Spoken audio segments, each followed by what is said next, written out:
দেখছেন PB news. আপনাদের সাথে আমি অবন্তিকার। নজর রাখবো আজকের খবরের দিকে। তেলিয়ামুড়া আবারও ভয়াবহ যান দুর্ঘটনায় রক্তাক্ত আসাম আগরতলা জাতীয় সড়ক। ঘটনায় সোমবার সন্ধ্যায় তেলিয়ামুড়া মহকুমা শাসকের কার্যালয় সংলগ্ন এলাকায় সোমবার সন্ধ্যায় TR 06D 5795 নম্বরের একটি মোটরসাইকেল নিয়ে ট্রাফিক বিধি লঙ্ঘন করে আয়েশ দেববর্মা বয়স 24, অখিল দেববর্মা বয়স 31 এবং রেহান দেববর্মা বয়স 31 নামের তিনজন আসাম আগরতলা জাতীয় সড়ক ধরে খোয়াইয়ের বাগান বাজারের উদ্দেশ্যে যাওয়ার সময় তেলিয়ামুড়া মহকুমা শাসকের কার্যালয় সংলগ্ন এলাকায় TR 04E 1530 নম্বরের একটি বুলেরো পিকআপ গাড়ির সঙ্গে বাইকটির মুখোমুখি সংঘর্ষ হয়। গাড়ির ধাক্কায় বাইকে থাকা ওই তিনজন ব্যক্তি রক্তাক্ত অবস্থায় আসাম আগরতলা জাতীয় সড়কের উপর ছিটকে পড়ে। তৎক্ষণাৎ দুর্ঘটনায় বিকট শব্দ পেয়ে ছুটে আসে এলাকার লোকজন এবং ঘটনার খবর পাঠায় তেলিয়ামুড়া অগ্নি নির্বাপক দপ্তরের কর্মীদের নিকট।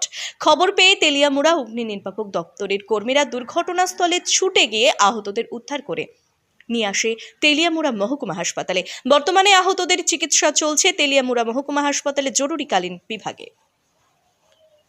একটা স্পেশাল কল পাইছি এটিএমের সামনে, তৎক্ষণাৎ গেলাম, গিয়ে দেখি তিনজন পেশেন্ট পড়ে রয়েছে রাস্তা। সঙ্গে সঙ্গে আমরা তেলিয়ামুড়া হাসপাতালে এনে দিয়ে গেলাম। কি হয়েছে? বাইকের সঙ্গে বুলের সংঘর্ষ হয়েছে। বাইকের নাম্বার বুলেরো আর বুলের নাম্বারটা আমরা সংগ্রহ করতে পারছি না তাড়াতাড়ি। আহতদের নাম? আহতের নাম একজন হচ্ছে আয়েশ দেববর্মা 24 বছর, দুই নম্বর হচ্ছে অখিল দেববর্মা 31 বছর, আর একজন হচ্ছে রেহান দেববর্মা 31 বছর। তারা কইতে কই যেতে আসলো? এরা বাগান বাজারের দিকে, বাগান পয় রোডে বাগান বাজারের দিকে যাইতেছে। কোন জায়গায় হয়েছে ঘটনা? ঘটনাটা এটিএম অফিসের সামনে। তারা বাড়িটারি কই কোনো খবর পাওয়া যায়? বাড়িটার এই দিকে বাগান বাজারের দিকে, একটু ভিতরে রামচন্দ্র। কেমন সিরিয়াস তারা? একজনের অবস্থা পাওয়াটা মনে ভীষণ ব্যথা পাইছে, আর দুজন তো মাথা ব্যথা পাচ্ছে।